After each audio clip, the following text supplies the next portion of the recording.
வங்கக்கடலில் இந்திய தென்கொரிய கடற்படை வீரர்கள் கூட்டு பயிற்சியில் ஈடுபட உள்ளனர். கொரியா நாட்டின் கடலோர காவல்படை கப்பல் புதன்கிழமையன்று சென்னை துறைமுகம் வந்து சேர்ந்தது. அக்கப்பலில் வந்த 73 படை வீரர்கள் இந்திய கடலோர காவல்படை அதிகாரிகள், வீரர்கள் மற்றும் மாணவ மாணவிகள் உற்சாகமாக வரவேற்றனர்.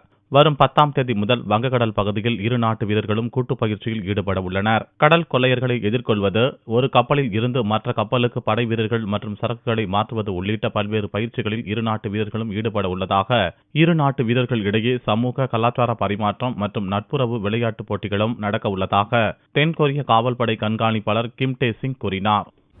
So apart from Coast Guard thing, how diplomatically it will improve the development relationship between India and Korea? 인도와 우리 대한민국은 계속 우방으로서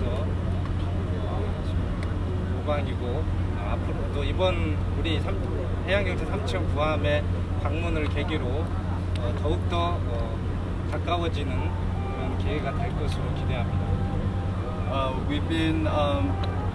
We've have had a friendly relationship between Korea and India, and also through this visit, we hope have more get closer each other.